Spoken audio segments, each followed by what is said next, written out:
everybody, welcome back to the Chaotic Little Book Corner. My name is Acacia. Today I'm going to be doing top 5 books of 2018 so far.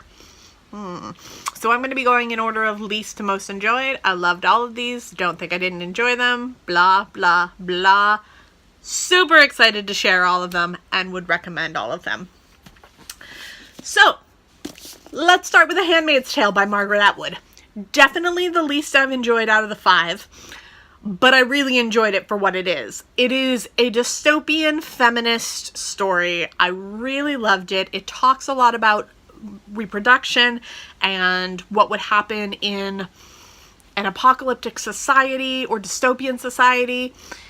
I really enjoyed it. This follows a young girl who is a handmaid whose sole job is to create children for the powerful men of society.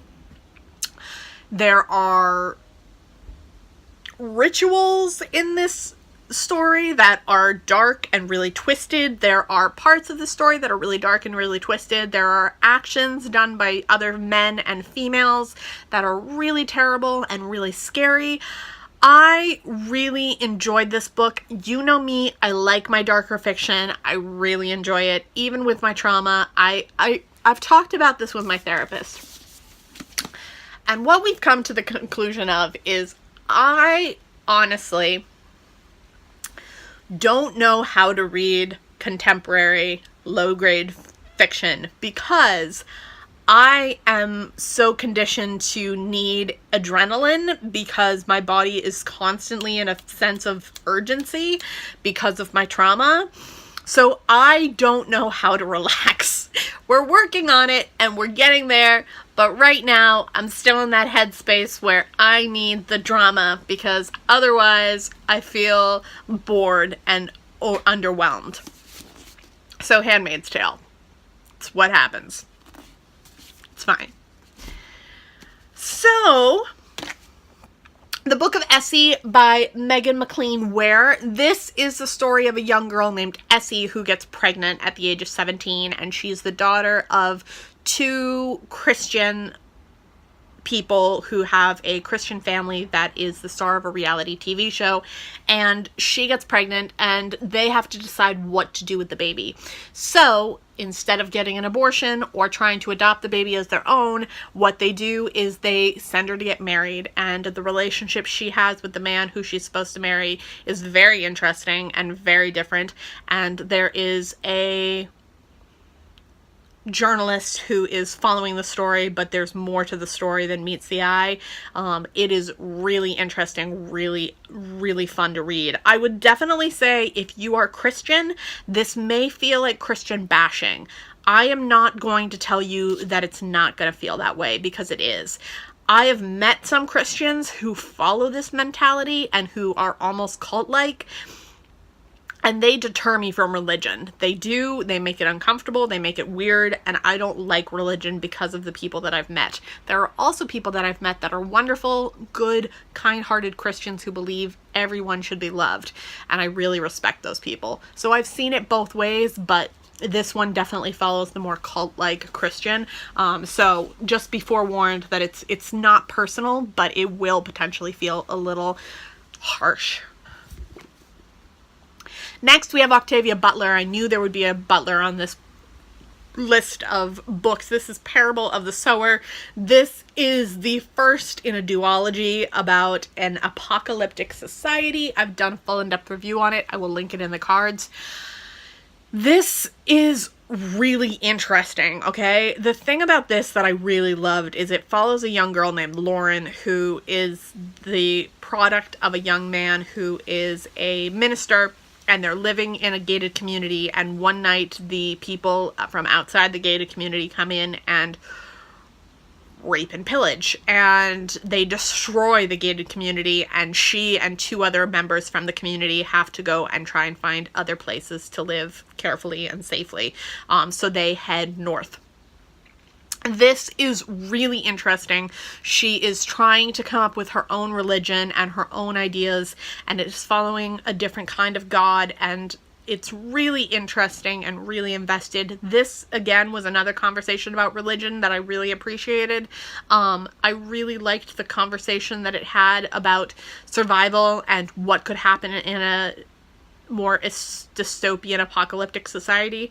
I really enjoyed this. I highly recommend it. This one I do swear I'm going to do a review of. I just haven't because it comes out in like September, so I'm probably going to do a review of this in August, which is coming right up.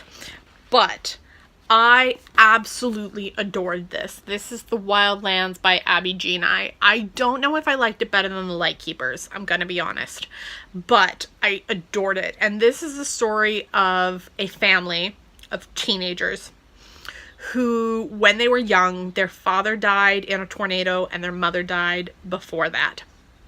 So they are orphans.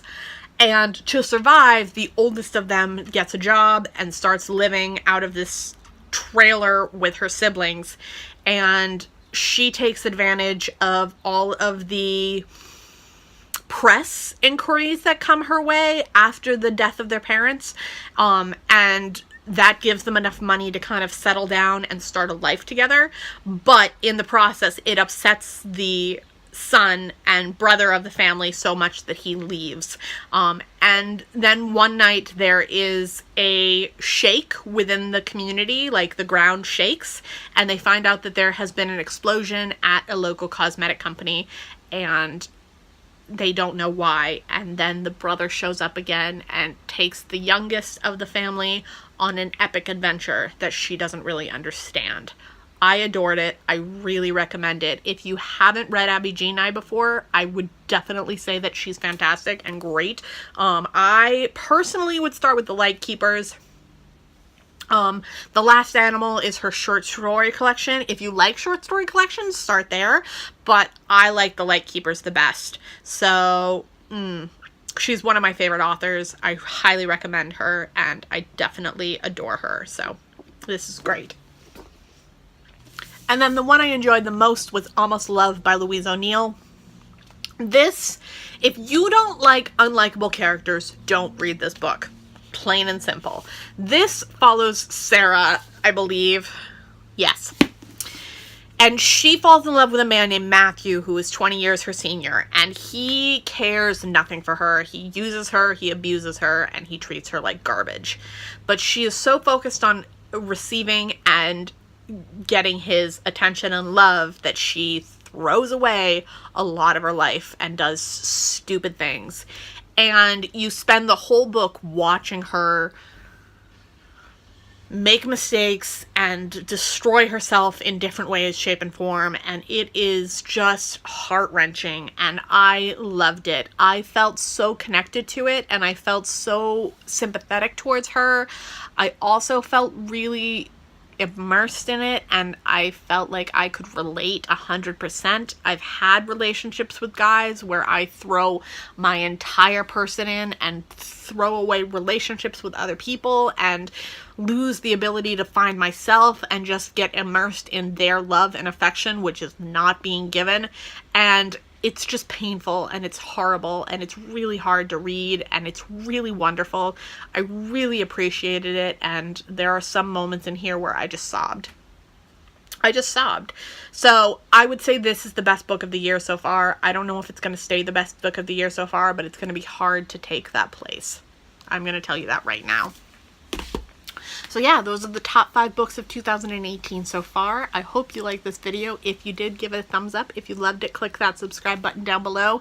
If you are not getting notifications about my videos, go ahead and click that little bell down there. That will notify you when I post videos, because I know the algorithm of YouTube has kind of changed, and that has upset me. So definitely click that, and then if you have any comments, leave them in the comment box. I will be sure to try and respond if I can.